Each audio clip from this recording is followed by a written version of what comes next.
नमस्कार। Chanakya IAS academy के daily current affair session में आपका स्वागत है।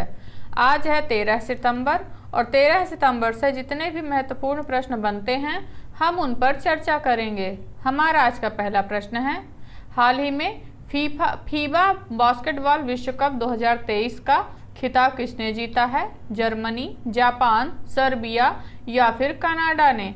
तो अभी हाल ही में फीबा बास्केटबॉल विश्व कप 2023 का खिताब जर्मनी ने अपने नाम किया है।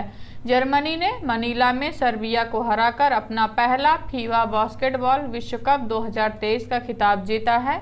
2023 फीबा बास्केटबॉल विश्व कप पुरुषों की राष्ट्रीय बास्केटबॉल टीमों के लिए फीबा बास्केटबॉल विश्व कप का 19वां टूर्नामेंट था। इससे पहले कनाडा ने शॉर्ट हैंडेड संयुक्त राज्य अमेरिका की कीमत पर अपना पहला विश्व कप 2022 में पोडियम फिनिश हासिल किया था। हमारा आज का अगला प्रश्न देखेंगे, हाल ही में भारत मध्य पूर्व यूरोप मेगा आर्थिक गलियारा परियोजना की शुरुआत किसने की है? Narendra Modi, Joe Biden, Giorgia Meloni या फिर इनमें से कोई नहीं? तो अभी हाल ही में नरेंद्र मोदी द्वारा भारत मध्य पूर्व यूरोप मेगा आर्थिक गलियारे की परियोजना की शुरुआत की गई है। G20 शिखर सम्मेलन के दौरान एक महत्वपूर्ण घोषणा में प्रधानमंत्री नरेंद्र मोदी ने भारत मध्य पूर्व यूरोप आर्थिक गलियारे की योजना का अनावरण किया। यह गलियारा, जिसमें भारत, संयुक्त अरब अमीरात, सऊदी अरब, यूरोपीय संघ, इटली, जर्मनी और संयुक्त राज्य अमेरिका शामिल हैं। भारत मध्य पूर्व यूरोप मेगा आर्थिक गलियारा परियोजना का उद्देश्य ऊर्जा से संबंधित वस्तुओं के आदान प्रदान की सुविधा पर विशेष ध्यान देने के साथ भाग लेने वाले देशों के बीच व्यापार को बढ़ावा देना भी है। यह पहल चीन की व्यापक बुनियादी ढांचा पहल के लिए एक महत्वपूर्ण प्रतिक्रिया के रूप में काम कर सकती है, जिसका उद्देश्य चीनी अर्थव्यवस्था के साथ वैश्विक कनेक्टिविटी को बढ़ाना है। हमारा आज का अगला प्रश्न देखेंगे, हाल ही में आई US News and World Report में कौन सा देश प्रथम स्थान पर रहा है? अमेरिका, स्विट्जरलैंड, फिनलैंड या फिर नॉर्वे? तो अभी हाल ही में USA news and World Report में स्विट्जरलैंड प्रथम स्थान पर रहा है। नवीनतम US News and World report की वार्षिक सर्वश्रेष्ठ देशों की रैंकिंग के अनुसार स्विट्जरलैंड ने एक बार फिर दुनिया के सर्वश्रेष्ठ देश का खिताब जीता है। यह स्विट्जरलैंड के लगातार दूसरे वर्ष शिखर पर रहने और कुल मिलाकर छठी बार सूची में नंबर 1 देश बनने का प्रतीक है। भारत ने मूवर्स श्रेणी में अपना सबसे उल्लेखनीय प्रदर्शन हासिल करते हुए 5वां स्थान हासिल किया है। यह श्रेणी भविष्य के विकास की उनकी क्षमता और वैश्विक अर्थव्यवस्था द्वारा प्रस्तुत चुनौतियों का सामना करने की उनकी तैयारी के आधार पर देशों का मूल्यांकन करती है।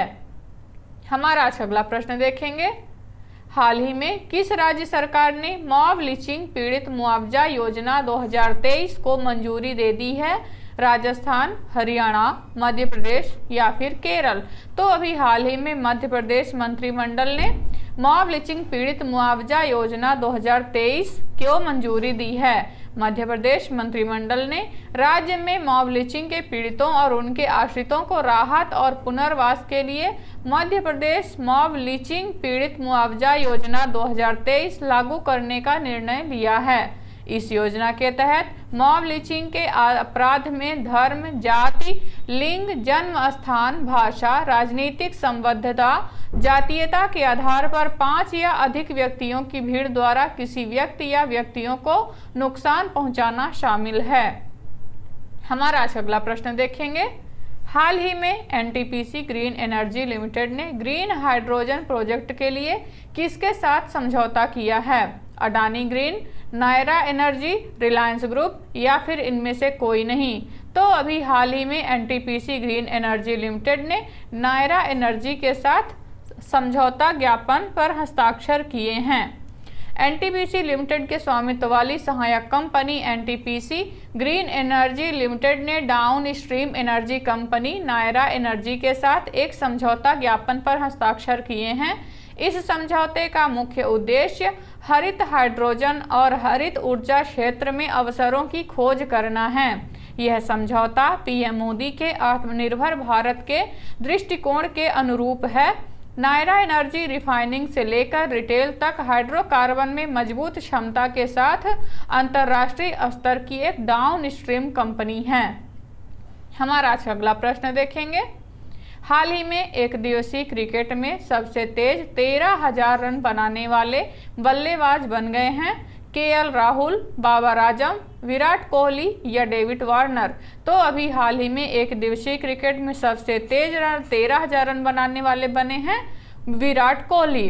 विराट कोहली ने एक दिवसीय क्रिकेट में सबसे तेज 13,000 रन बनाए हैं। उन्होंने सचिन तेंदुलकर का रिकॉर्ड तोड़ा है। विराट कोहली ने यह उपलब्धि एशिया कप 2023 में भारत और पाकिस्तान के बीच कोलंबो में हुए मैच में हासिल की है। विराट कोहली ने सिर्फ 277 पारियों में 13,000 रन बनाए हैं। साथ ही विराट कोहली अब वनडे में 13,000 रन का आंकड़ा पार करने वाले 5वें बल्लेबाज बन गए हैं। हमारा अगला प्रश्न देखेंगे। हाल ही में भारत और किसने ऊर्जा क्षेत्र में सहयोग समझौते पर हस्ताक्षर किए हैं? सऊदी अरब, अमेरिका, इटली या फिर इनमें से कोई नहीं।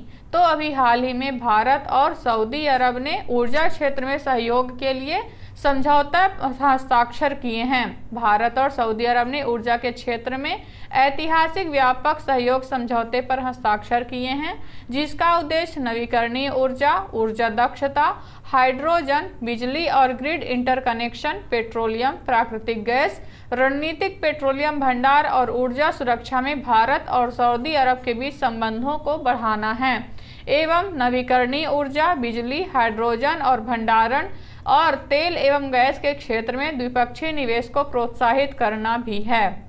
हमारा अगला प्रश्न देखेंगे। पहले मानव युक्त महासागर मिशन का क्या नाम रखा गया है, जो समुद्र की गहराइयों का पता लगाएगा? मिशन मत्स्य, समुद्रयान मिशन, मिशन लाइफ या इनमें से कोई नहीं। तो अभी हाल ही में समुद्रयान मिशन लॉन्च किया गया है, जो महासागर की गहराइयों का पता लगाएगा। पृथ्वी विज्ञान मंत्री किरण रिजिजू ने गहरे समुद्र का पता लगाने के लिए भारत के पहले मानवयुक्त मिशन समुद्रयान मिशन की घोषणा की, जहां 3 लोगों को एक पनडुब्बी में 6,000 मीटर की गहराई में भेजा जाएगा, जिसका उद्देश्य रोजगार सृजन और समुद्री पारिस्थितिकी तंत्र के स्वास्थ्य को बनाए रखने के साथ साथ देश की आर्थिक वृद्धि और आजीविका के लिए समुद्री संसाधनों का निरंतर उपयोग करना है। इसे गहरे समुद्र के संसाधनों का अध्ययन करने और जैव विविधता मूल्यांकन करने के लिए डिजाइन किया गया है। हमारा अगला प्रश्न देखेंगे। भारत में एआई को आगे बढ़ाने के लिए एनवीडिया ने किस समूह के साथ साझेदारी की है? अदानी ग्रुप, टाटा, विप्रो या फिर रिलायंस।